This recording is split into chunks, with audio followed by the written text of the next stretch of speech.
आता इथे तुम्हाला सर्वात पहिले उजवीकडे जो दिसतोय तो आहे या गडावरचा वजीर सुळका. हा सुळका छत्रपती शिवाजी महाराज की जय.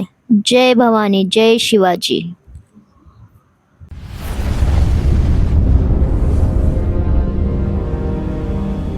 नमस्कार मंडळी, आपलं स्वागत आहे आपल्या मराठी मायलेक चॅनल.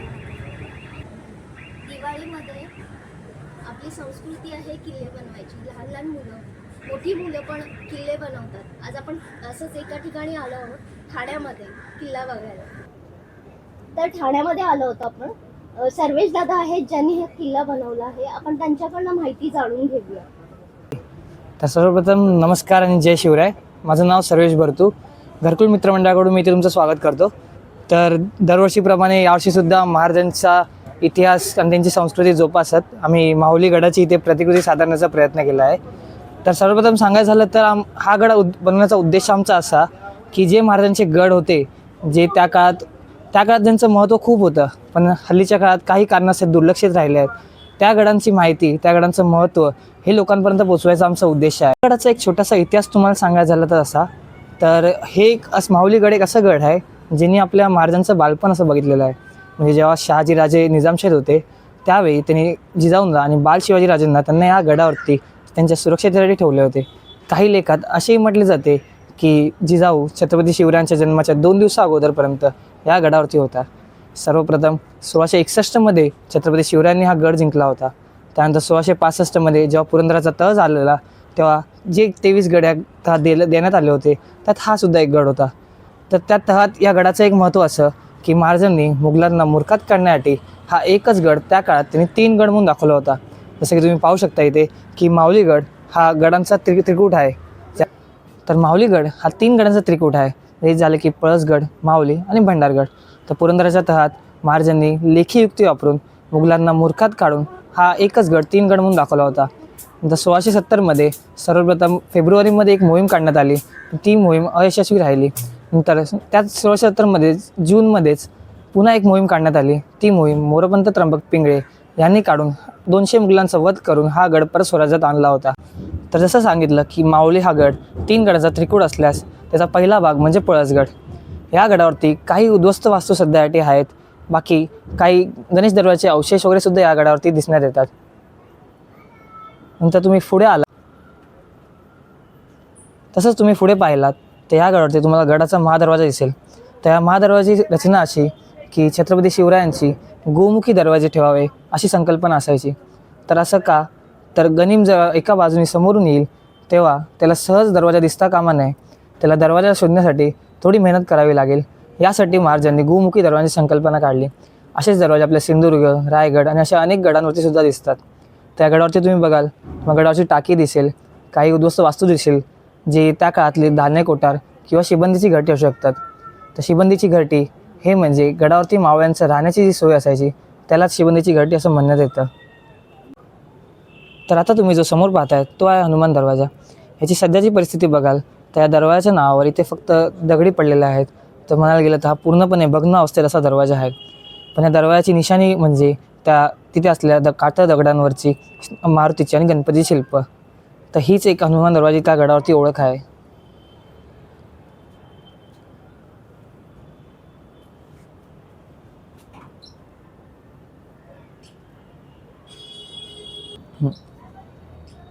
तुम्हाला हे बनवायला किती दिवस लागले?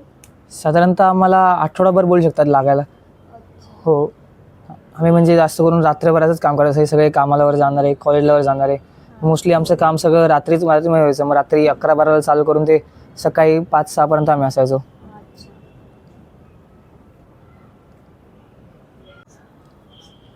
तर हा जो तुम्हाला दिसतोय हा आपल्या गडाचा 3रा भाग, तो म्हणजे भंडारगड. तर भंडारगड ह्याच्यावर काही उद्ध्वस्त वास्तूसुद्धा आहेत. पण ह्याच्यावरचा जो महत्त्वाचा भाग आहे तो इकडचा सुळक्यांचा व्ह्यूइंग पॉईंट. तुम्ही इथे पुढे बघाल पुढे तुम्हाला 4 सुळके दिसतील. ते म्हणजे नवरा सुळका, बटोबा सुळका, नवरी सुळका आणि नवरी करवली सुळका. भंडारगडचा तो व्ह्यूइंग पॉईंट या सुळक्यांसाठीच खूप फेमस आहे. तुम्ही जर मुंबईकडून आसनगावच्या दिशेने ट्रेनने गेलात तर डाव्या बाजूला जे तुम्हाला सुळके दिसतात ते या गडावरचे हे 4 सुळके.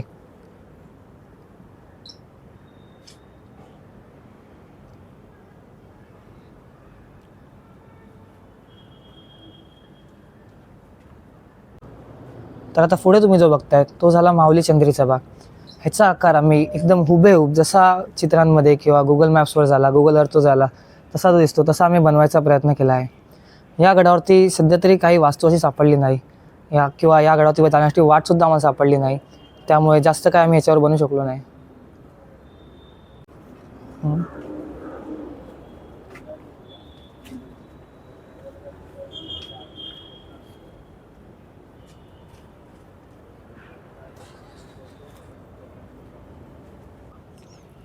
आता इथे तुम्हाला सर्वात पहिले उजवीकडे जो दिसतोय तो आहे या गडावरचा वजीर सुळका. हा सुळका रॅपलिंग करणाऱ्यांमध्ये किंवा क्लाइम्बिंग करणाऱ्यांमध्ये जे ॲडव्हेंचर प्रेमी लोक आहेत त्यांच्यात हा खूप लोकप्रिय आहे. ह्याच्या पुढे जे तुम्हाला 5 कातळ दगडी दिसतील त्यातील सर्वात उजवीकडे जो छोटा दगड दिसतोय तो एकदम बोटाच्या करंगईसारखा आकार असल्यामुळे करंगई सुळका असं नाव देण्यात आलं आहे. आणि त्याच्या बाजूला जी 3 मोठी तिगडी दिसते कातळ दगडांची, ते तिघे असे एका लाईन असल्यामुळे त्यांना ब्रह्मा विष्णू महेश सुळके असे त्यांना नाव होते.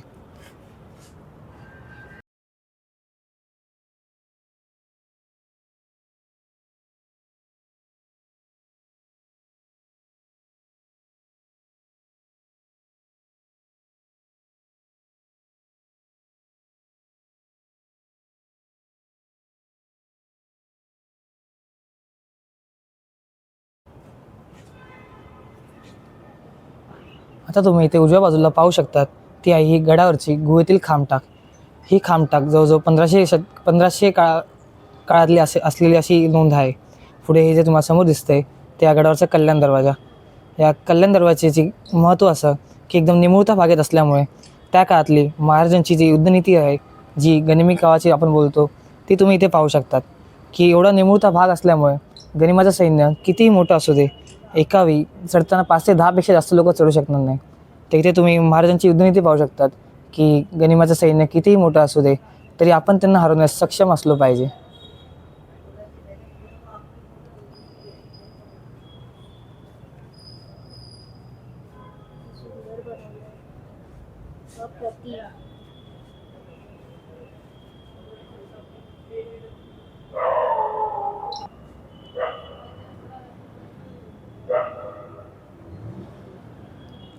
आता हे तुम्हाला जे गडावरचे मावळे आणि तोफा दिसत आहेत ते आम्ही स्वतः आमच्या हाताने शाडू मातीने बनवलेत. तर हे बनवण्याचं कारण असं की गडावरचं जे प्रपोर्शन मेंटेन करणं असतं, जसे गडावरची तटबंदी झाली तर तटबंदी कशी असते की जर मावळा त्याच्यासमोर उभा राहिला तर त्याच्या धडावरचा भाग फक्त तटबंदीच्या पुढे दिसतो, कारण जर पूर्ण मावळा दिसला तर तटबंदीचा अर्थच काय. तर त्यामुळे आमचं एक उद्देश हे होतं की यावर्षीपासून आम्ही मावळे बनवू शाडू मातीचे. तेवढे छोटे असतील कारण दुकानातले थोडे जास्तच मोठे होतात आणि त्यांचं प्रपोर्शनसुद्धा गडावरती बरोबर दिसत नाही.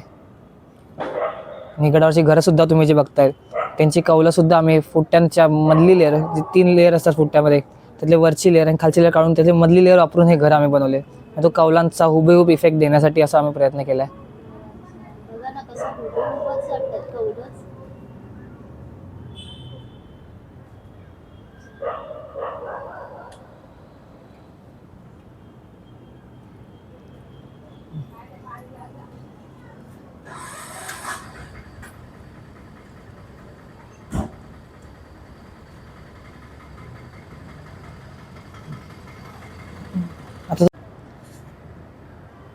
आता इथे तुम्ही गडावरची काही वास्तू पाहू शकतात.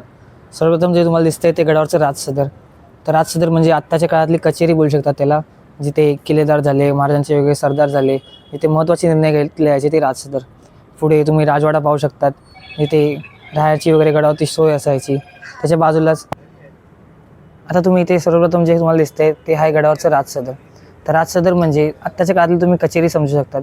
जसे त्या काळातील गडावरचे किल्लेदार झाले, वेगवेगळे सरदार आले, महत्त्वाचे निर्णय त्या राजसदरीत घेतले जायचे. पुढे तुम्ही पाहू शकतात ते गडावरचं राजवाडा. राजवाडा म्हणजे घरावरच्या खानदानाचं राहायची सोय वगैरे तिथे करण्यात यायची. पुढे तुम्ही बाजूला असं माऊलेश्वराचं मंदिर, महादेवाचं मंदिर. ह्या वास्तूंचं त्या काळात खूप असं महत्त्व होतं, पण या काळात दुर्लक्षित असल्यामुळे हे पूर्णपणे सध्या भग्न अवस्थेत आहे. त्यांच्या वास्तूंच्या नावाखाली फक्त पूर्ण दगडी बिगडी पडलेले असे आहेत.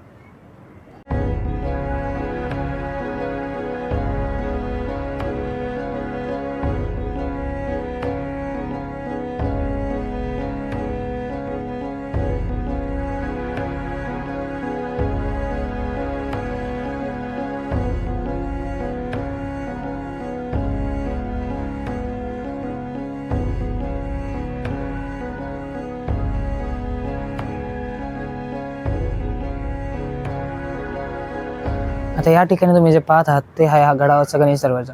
तुम्ही जर 8-10 वर्षापूर्वी या गडावरती गेला असतात तर हा गणेश दरवाजा त्या काळी पूर्णपणे विलुप्त असा झालेला होता. नंतर सह्याद्री प्रतिष्ठान यांनी मोहीम काढून त्या दरवाजाला पूर्णपणे खोदून जमिनीपासून पूर्णपणे वर आणलं होतं. तर असे काही भग्नावस्था या गडावरती आहेत की अक्षरशः त्यांची लोकांनापर्यंत माहितीच कधी पोचली नव्हती. तर तीच माहिती लोकांपर्यंत पोचावी हा आमचा मूळ उद्देश आहे.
या गडाचा सुंदर देखावा घरकुल मित्रमंडळाने साकारला आहे ठाण्यामध्ये.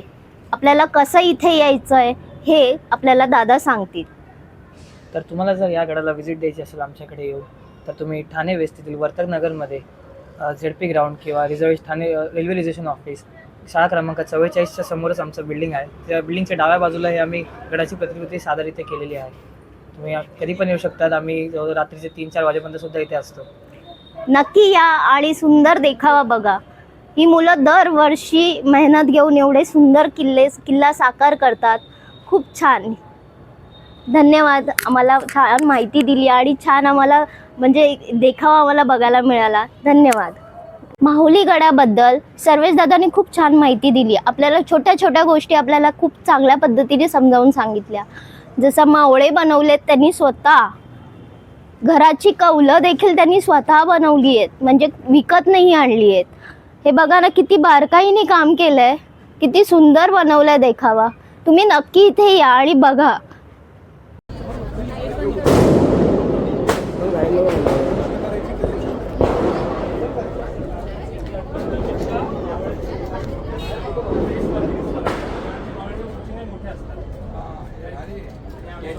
तुम्हाला जास्त वेळ आम्ही स्वतःहून शाडू मातीने राजवाड्याचे किती अवशेष आहेत ते आम्ही तसं दाखवायचा प्रयत्न केला.